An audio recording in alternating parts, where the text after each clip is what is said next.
салом до талабони азиз, бо шумо Ғафуров Алиакбар ҳастам. Мавзӯи имрӯзаи мо качхата мебошад. Качхата аз рӯи мавзӯъҳо ин охирин мавзӯи кинематика ба ҳисоб меравад ва яке аз мавзӯъҳои ҷолибтарини кинематика низ мебошад. мавзӯи качхата. Качхата чист? ҳаракати качхата чист? Агар дар хотир дошта бошед, дар дарсҳои гузашта мо ҳаракатро аз рӯи масир ба ду гурӯҳ ҷудо кардем: ҳаракати ростхата ва ҳаракати качхата. Дар бораи ҳаракати ростхата мо омӯхтем дарозии онро, роҳи онро, суръате ки он дорост, масофае ки он тай мекунад ва вақте ки мегузарад. ҳаракати качхата чӣ? ҳаракати качхатарам осон мешавад ба шарте ки шумо ҳаракати ростхатаро чӣ хуб омӯхта бошед. ва барои ҳамин тавсия дода мешавад ки аввал дарсҳои гузаштаро хуб тамошо кунед ва баъдан дарсҳоро бо навбат. ҳаракати качхата чист? ҳаракате ки аз рӯи масири каҷ ба амал меояд. яъне ҳаракате ки масири он каҷ аст. ва дар ҳаракати качхата аз ҳама масире ки машҳур аст, ин ҳаст масири давра. давра низ ҳаракати чӣ аст? Качхата. дар ҳаракати качхата мо бояд чӣ чизҳоро донем? мо ҳамаи чизҳое ки дар ҳаракати качхата аст ба се гурӯҳ ҷудо мекунем. аввал мафҳумҳоро дар инҷо менависем. дуюм бузургиҳоро менависем. бузургиҳоро. ва сеюм формулаҳоро.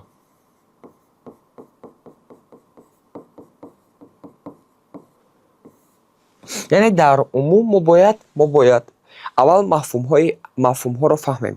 дуюм мо мафҳумҳоро, номҳояшонро бо воҳидҳояшон менависем ва сеюм формулаи он мафҳумҳоро чӣ хоҳем навист. якум, аз ҳама чизи муҳим дар ростхата мо доштем дарозӣ. дарозӣ мо ишора мешуд бо s. дар качхата бошад, ин ишора мешавад бо l. бо чӣ? Бо l. l чист? l ном дорад дарозии камони давра. дарозии чӣ? Камони давра. дарозии камони давра воҳидаш чӣ аст? Метр. дилхоҳ дарозӣ воҳидаш чӣ мешавад? Метр. яъне ҳамин масофае ки дар качхата ҳаст, ҳаминро чӣ мегуфтиянд? Дарозии камони давра. ин аст l. дар ростхата ки s буд, дар качхата чӣ мебошад? l. дуюм, дар давра ҳам хеле қоида аст. агар аз маркази давра то канори давра мо як хат гузаронем, ин хатро меноманд чӣ? Ин хатро меноманд радиус. чӣ меномиданд? Радиус. яъне аз марказ то канор чӣ? Радиус. r чӣ будааст? Радиус воҳидаш чӣ аст? Радиус воҳидаш метр. ва як чизро дар хотир гиред. агар радиус метавонад ин хел хат бошад ё ин хел хат бошад. дилхоҳ хате ки аз марказ то канор гузашта метавонад, ино мегӯянд чӣ? Радиус. ва агар ин хатро мо ду тарафа кашем, яъне ки ҳам аз марказ то канор ин тараф, ҳам аз марказ то канор ин тараф, дар ин ҳолат ду радиус пайдо мешавад ки дар якҷоягӣ онҳоро меноманд диаметр. чӣ меномиданд? Диаметр. d чӣ аст? Диаметр. акнун автоматик ба мо формула ҳосил мешавад. диаметр, якум формула. диаметр ба чӣ баробар шуд? диаметр баробар шуд ба дуто радиус. яъне ки мо агар дуто радиусро ба ҳамдигар зарб кунем, чиро ҳосил мекунем? Диаметрро ҳосил мекунем. дар давом мо дорем бузургӣ ба номи кунҷ. фи чӣ аст? Кунҷи гардиш воҳид дорад. воҳиди кунҷи гардиш чӣ аст? радианро мо дертар мехонем, аммо радиан мо дар як ҷо хонда будем аллакай. дар куҷо? Дар вақте ки мо воҳидҳоро гузаштем, воҳидҳоро асосӣ, ҳосилавӣ ва иловагӣ ҷудо кардем. ду воҳиди иловагӣ доштем, яке радиан буд ва дигаре серадиан буд. яъне ба кадом кунҷ гардиш кардани мо бо чӣ ишора карда мешавад? Бо фи. фи чӣ аст? Кунҷи гардиш. фи чӣ будааст? Кунҷи гардиш. яъне кунҷ, дилхоҳ кунҷ. агар як давраро мо ба назар гирем, дар як давра баробар аст ба 360 градус. ба чанд баробар аст? Ба 360 градус, ки агар мо онро бо кунҷ ҳисоб кунем, баробар мешавад ба 2π ё 6.28 радиан. дар охири дарс ман мефаҳмонам ки чаро 6.28 чӣ? Радиан шуд. ин мешавад кунҷи гардиш. کونج گردش با چی برابر شد؟ کونج گردش فرم حاصل کرد.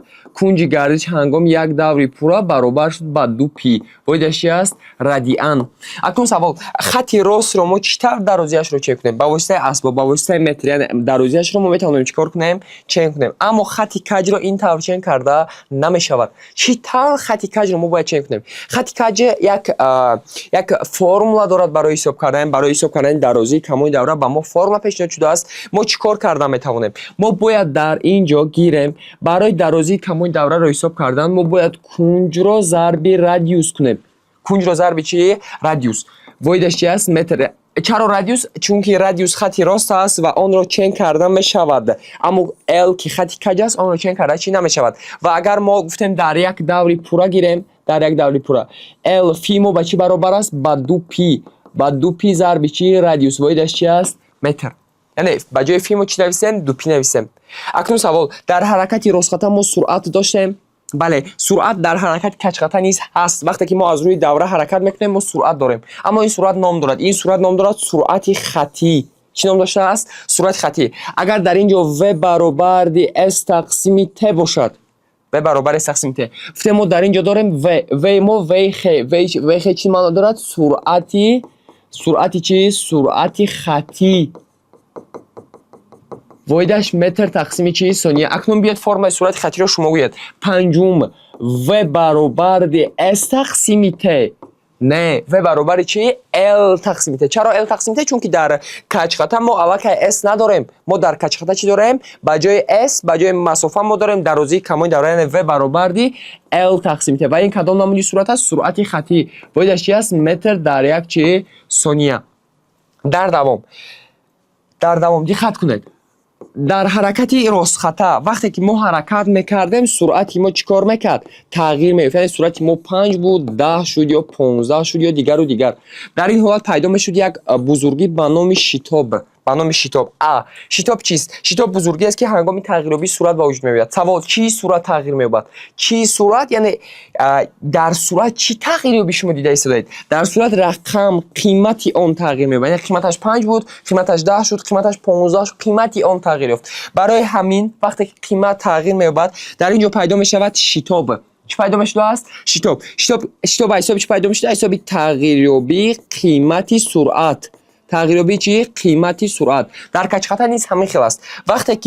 وقتی که سرعت علیش میشود، سرعت ایواز میشود. سرعت چگونه؟ سرعت خطی ایواز شد. سرعت خطی ایواز شد. چی سرعت خطی ایواز شد؟ قیمتی اون. یعنی قیمتی اون 5 بود 10 شد یا 10 بود 15 شد یا 15 بود 20 شد. همین سرعت قیمتش ایواز شد اتوماتیک پیدا میشود بزرگی نو با نام شتاب. اما این شتاب نام دارد شتاب ت. شتاب تانگنسیالی. شتاب چی نام داشته است؟ شتاب تانگنسیالی. شتاب تانگنسیالی واحد دارد متر در یک ثانیه چی؟ کوادرات. شتاب تانگنسیالی حساب چی پیدا شد؟ از حساب تغییریابی قیمتی سرعت خطی.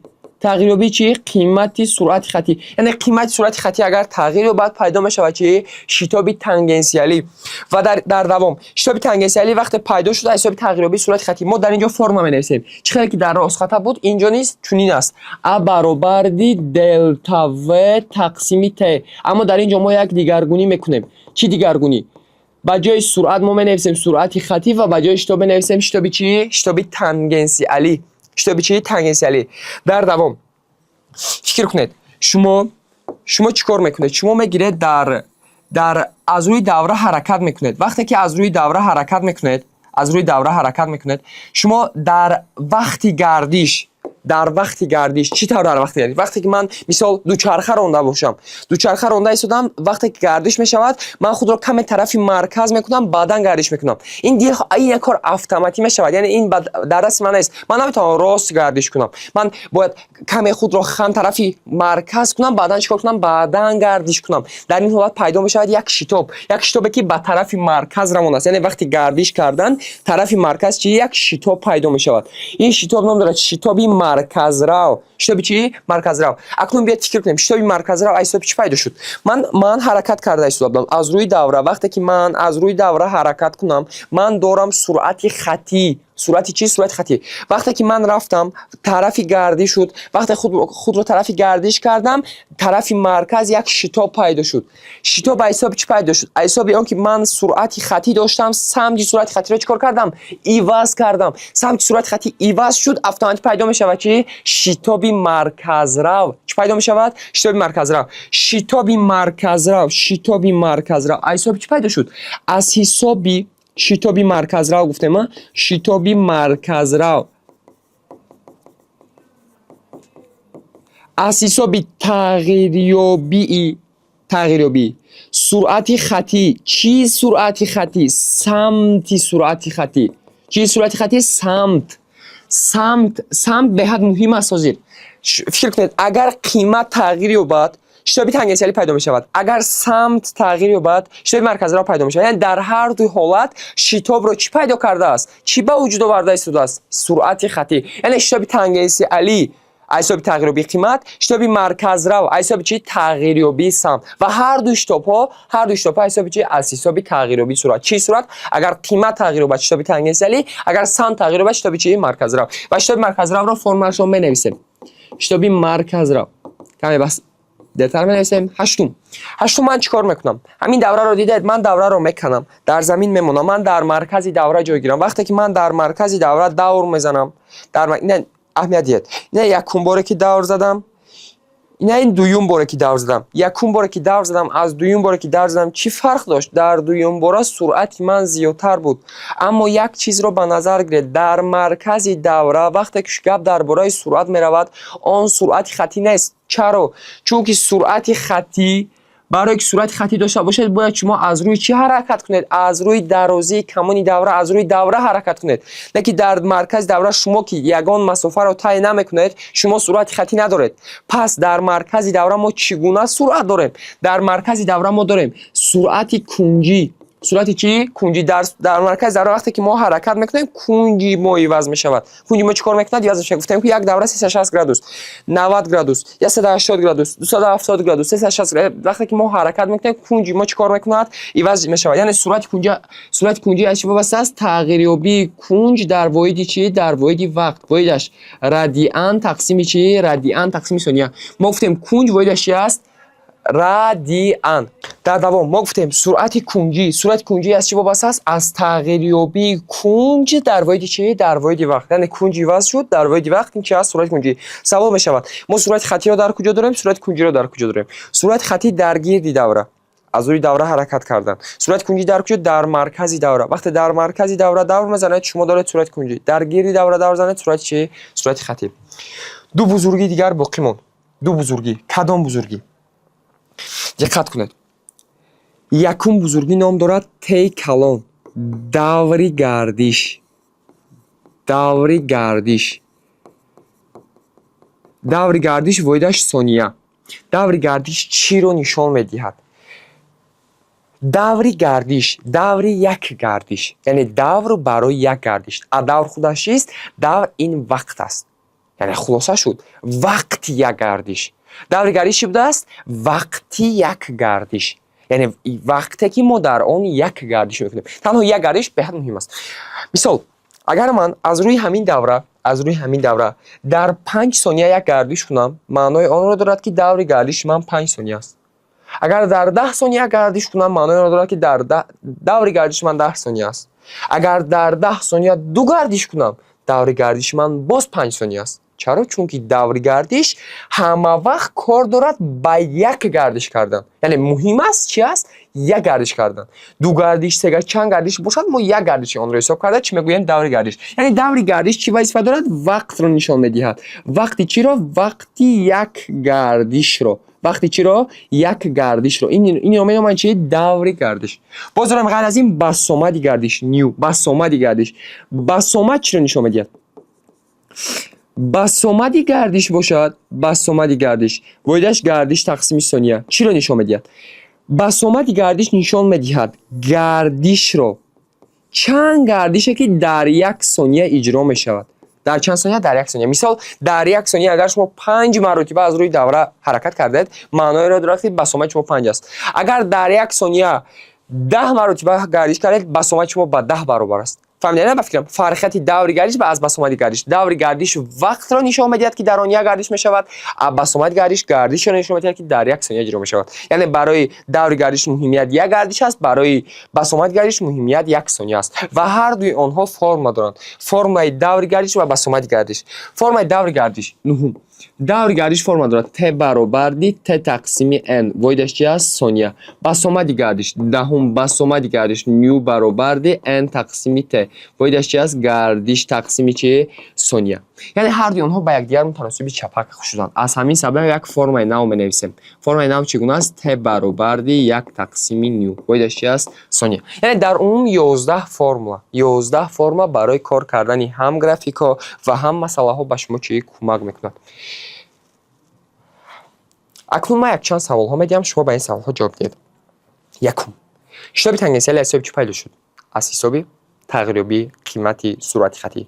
دوم، شتاب مرکز رو حساب چی پیدا شد؟ تغییریابی سمت صورت خطی. سوم، سرعت کنجی در کجای دوره است؟ در کجای دوره ما سرعت کنجی داریم؟ در مرکزی دوره. چهارم، سرعت خطی در کجای دوره داریم؟ در گردی دوره. دیامتر با چند رادیوس برابر است؟ با 2 رادیوس. این چیزایی هستند که باید بعد این موضوع چی شما فهمیده باشد. این بود بزرگی ها، مفهوم ها و فرم هایی که در کچخطه هست. اکنون چی بگذاریم؟ اکنون بگذاریم گفتیم حرکت کچخطه. یک دوره رو ما بگیریم به 4 قسم جدا میکنیم. به 4 قسم. اگر از روی همین دوره من یک مرتبه دور بزنم بشود n برابر 1. n چی است؟ n شماره گردش. یعنی چند گردش کردن من رو نشون میدهد. اگر نیم گردش کنم تا اینجا بیام n برابر 0.5. اگر تا اینجا بیام چی؟ n برابر 0.25. اگر تا اینجا بیام چی؟ n برابر 0.75. این بود شماره گردش. یعنی چند گردش کردن من. دوم، گفتم یک دوره 360 گرادوس است. اگر من یک مرتبه آیم میشود 360 گرادوس. چند گرادوس میشود؟ 360 گرادوس. اگر نیم مرتبه بیایم چند میشود؟ 180 گرادوس. اگر نیم 90 گرادوس. اگر تا اینجا بیایم 270 گرادوس.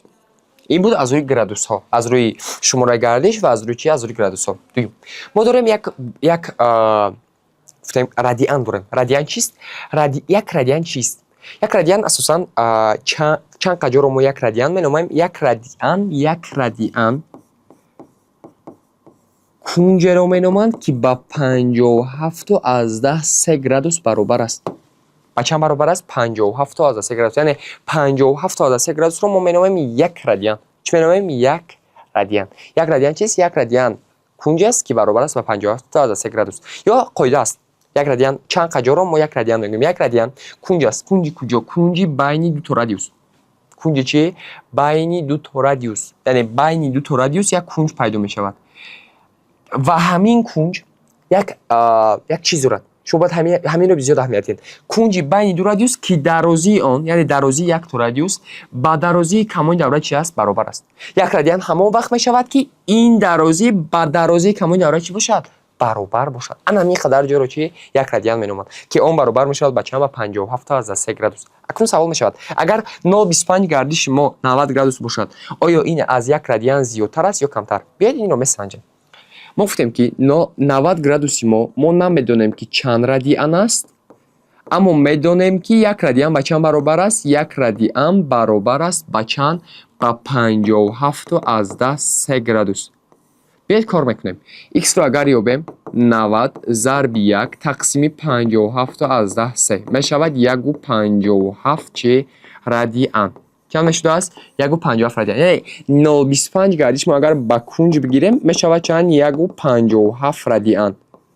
اگر 180 گرادوس رو کار کنیم دو مرتبه از این زیادتر میشود چند؟ 3.14 رادیان. 0.75 گردش 4.71 رادیان و یک گردش 360 گرادوس برابر می شود با چند؟ با 6.28 رادیان. با چند برابر می شود؟ 6.28 رادیان. و آخران ما داریم یک بزرگی با نام پی برابر است با چند؟ پی برابر است با 3.14. پی قیمت چند دارد؟ 3.14. یعنی با جای 3.14 من میتوانم قیمت چی رو استفاده برم؟ قیمت پی رو، پی رادیان. اگر یک پی 3.14 باشد 2 пи чанд мешавад? 2 пи 6.28, яъне ба ҷои 6.28 ман истифода мебарам 2 пи радианро. 2 пи. Ба ҷои 1.5705 пи радианро ё пи тақсими чанд? Пи тақсими 2ро. Ва ба ҷои 4.71, яъне ба ҷои 4.71 истифода мебарем 1.5 пи радиан ё 3 пи тақсими чанд? 2. ин буд кунҷ. Як радиан чист? Як радиан кунҷи байни ду радиус аст ки дарозии он ба дарозии камони давра чи аст? Баробар аст. Дарозии чи? Дарозии радиус ба дарозии камони давра чи аст? Баробар аст. ин буд чи? Каҷхата. Дар давом ман барои шумо як вазифаи хонагӣ дорам. Вазифаи хонагӣ барои дарси оянда, дарси 8 ин воҳидгардонӣ мешавад. Бояд мо воҳидҳоро гардонем, аммо барои воҳидгардонӣ пешвандҳоро донистан беҳад муҳим аст. шумо чӣ хел пешвандҳоро аз ёд мекунед? Якум мисол дека. Дека бояд шумо ишораро донед. Дека де холӣ мешавад. Дека чи? Деа. Дека деа. Дараҷааш чанд аст? 10 дараҷаи 1. Кило каи майда 10 дараҷаи 3.